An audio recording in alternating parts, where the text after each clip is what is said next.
Hello everyone, इस video में जो हम लोग क्वेश्चन सॉल्व करेंगे वो क्वेश्चन आयस वागल बुक से एक्सरसाइज 11 का एग्जाम्पल का क्वेश्चन है। ठीक है ना, तो देखते हैं।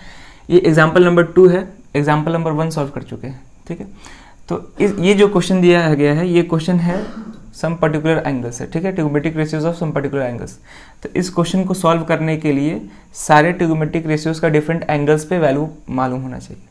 ठीक है, तभी इस क्वेश्चन को सॉल्व कर पाएंगे। अगर वैल्यू याद नहीं होगा, क्योंकि ये क्वेश्चन बहुत ही सिंपल है, वैल्यू पुट करना है और डायरेक्ट सिंप्लीफाई करके आंसर लाना है इसको। तो अगर वैल्यू याद नहीं रहेगा तो ये क्वेश्चन सॉल्व नहीं हो पाएगा। ठीक है ना, तो जो भी टेबल बनाए हैं उस टेबल को आगे रख लेना है और इसको सॉल्व करना है। ठीक है, अब हम इसको सॉल्व करते हैं।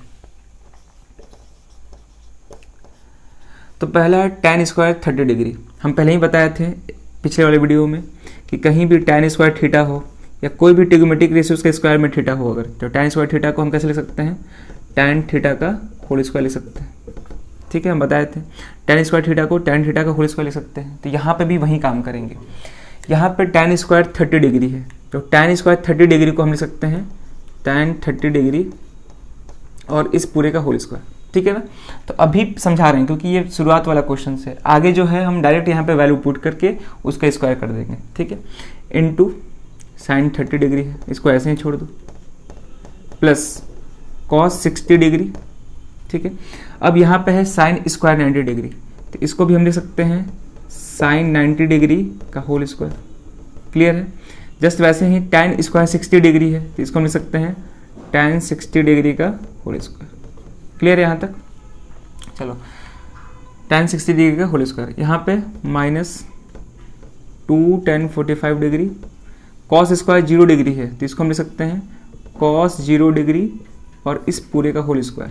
ठीक है ना, और यहाँ पे इनटू साइन 90 डिग्री। ठीक है, और ये जो क्वेश्चन है CBSE बोर्ड 2015 में भी पूछा गया है। ठीक है, तो ये एक इंपॉर्टेंट क्वेश्चन हो गया। अब हम इसको सॉल्व करेंगे, केवल अब वैल्यू पुट करना है।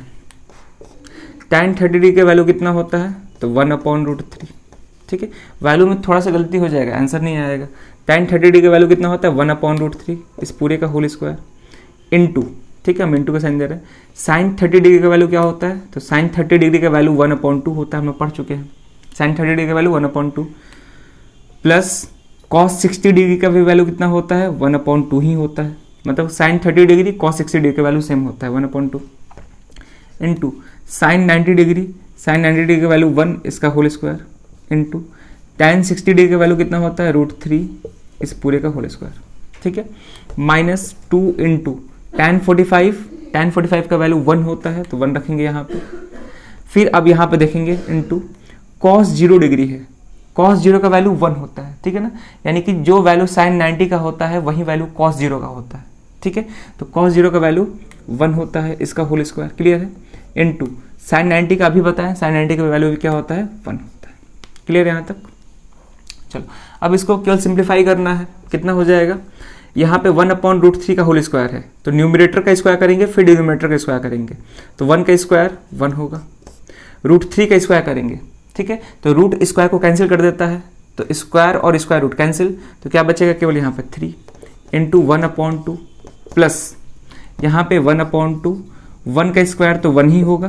क्लियर है, प्लस नहीं, फिर इंटू ही है, इंटू √3 का स्क्वायर, तो स्क्वायर रूट स्क्वायर को कैंसिल कर देगा, तो कितना बचेगा केवल यहाँ पे 3 -2 इंटू 1 का स्क्वायर 1 होगा इंटू 1। क्लियर है, अब इसको सॉल्व करो, तो 1 इंटू 1 हो जाएगा, 3 2 जा 6 प्लस यहाँ पे 1 इंटू 1 इंटू 3 कितना हो जाएगा 3/2 माइनस यहाँ पे 2 इंटू 1 कितना हो जाएगा, ये 2 ही हो जाएगा। अब इसको सिंप्लीफाई करेंगे, तो यहाँ पे एलसीएम लेना पड़ेगा, फ्रैक्शंस में है तो एलसीएम लेना पड़ेगा।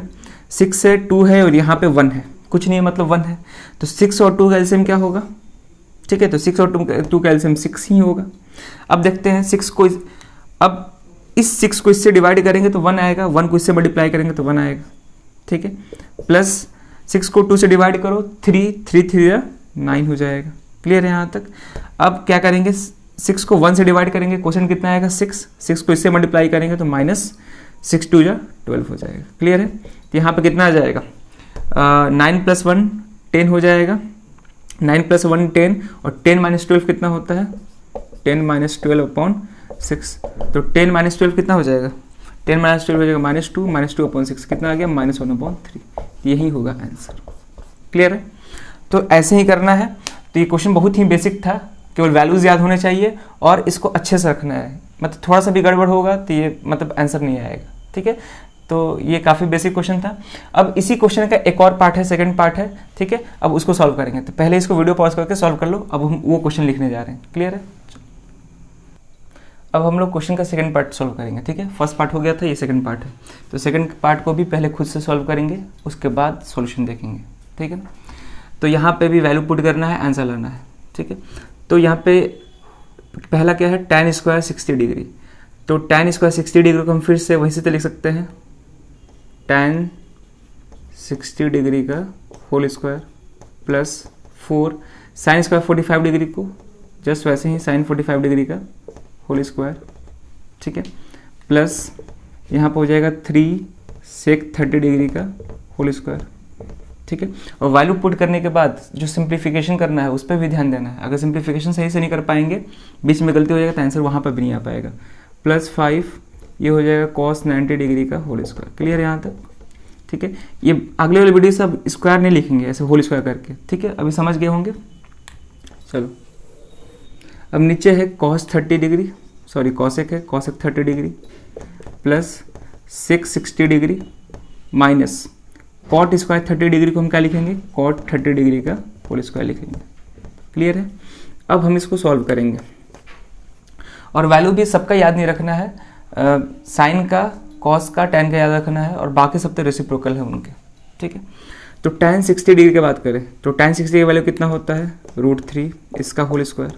ठीक है, plus 4 sine 45 degree, sine 45 degree होता है 1/√2। ठीक है, साइन 45 डिग्री कितना होता है, 1/√2 इसका स्क्वायर प्लस 3।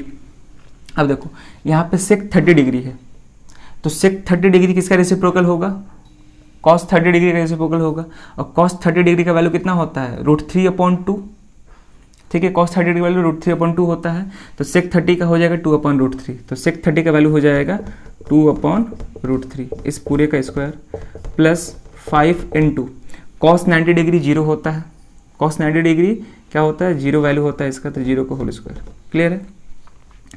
डिवाइड बाय, अब यहाँ पे cosec 30 डिग्री, तो cosec 30 डिग्री sin 30 डिग्री का रेसिप्रोकल होगा और sin 30 डिग्री का वैल्यू होता है 1/2, 1/2 का रेसिप्रोकल 2 हो जाएगा, तो इसका वैल्यू सिंपली 2 हो जाएगा। Plus sec 60 degree, sec 60 degree cos 60 degree का रेसिप्रोकल होगा, cos 60 डिग्री का वैल्यू कितना होता है 1/2, तो इसका भी वैल्यू कितना हो जाएगा, 1/2 को रेसिप्रोकल करेंगे तो इसका भी वैल्यू कितना हो जाएगा, 2 हो जाएगा। Minus cot 30 degree, cot 30 degree tan 30 degree का रेसिप्रोकल होगा और tan 30 डिग्री का वैल्यू होता है 1/√3। ठीक है ना, tan 30 डिग्री का वैल्यू कितना होता है, 1/√3 होता है, तो 1/√3 को रेसिप्रोकल करेंगे तो √3 होगा केवल, तो √3 का होल स्क्वायर। क्लियर है? अब इसको सॉल्व कर दो, रूट से स्क्वायर कैंसिल हो जाएगा तो केवल 3 बचेगा, प्लस 4 इंटू 1/1 का स्क्वायर तो 1 ही होगा, यहाँ पे √2 का स्क्वायर है। ठीक है ना, तो √2 से स्क्वायर कैंसिल, रूट से स्क्वायर कैंसिल तो केवल बचेगा 2 प्लस 3 इंटू 2 का स्क्वायर 4, √3 का स्क्वायर 3। क्लियर है? प्लस 5 इंटू 0 का स्क्वायर तो कुछ है 0 ही होगा, डिवाइड बाई 2 प्लस 2 माइनस √3 का स्क्वायर कितना हो जाएगा, 3 हो जाएगा। अब इसको सॉल्व करते हैं, यहाँ पे कुछ सिंप्लीफाई भी कर सकते हैं। ठीक है, इस 4 को हम 2 से कैंसिल कर सकते हैं तो ये 2 हो जाएगा, यहाँ पे हम 3 को 3 से कैंसिल कर सकते हैं। क्लियर है? तो यहाँ पे क्या बचेगा, 3 प्लस यहाँ पे 2 बचेगा प्लस, और यहाँ भी कैंसिल हो गया तो केवल 4 बचेगा प्लस, और यहाँ पे 5 इंटू 0 0 हो जाएगा, डिवाइड बाय नीचे 2 प्लस 2 4 माइनस 3। क्लियर है? अब इसको सॉल्व करेंगे तो 3 प्लस 2 5, 5 प्लस 4, 3 प्लस 2 5, 5 प्लस 4 9 हो जाएगा, और नीचे 4 माइनस 3 1, यानी कि आंसर क्या आया मेरा 9, ये हुआ आंसर। ठीक है, और ये भी क्वेश्चन जो है CBSE 2010 में पूछा हुआ है, तो ये भी एक इंपॉर्टेंट क्वेश्चन है। ठीक है, बहुत ही बेसिक क्वेश्चन था, केवल इसमें वैल्यूज याद होने चाहिए, उसके बाद ये क्वेश्चन हो जाएगा। ठीक है, और कैलकुलेशन में भी ध्यान देना है, कैलकुलेशन मिस्टेक भी हो जाएगा तो आंसर नहीं आ पाएगा। ठीक है, तो इस वीडियो में केवल इतना ही, अगले वीडियो से हम और भी क्वेश्चन इसके आगे वाले क्वेश्चन को सॉल्व करेंगे। ठीक है, थैंक यू।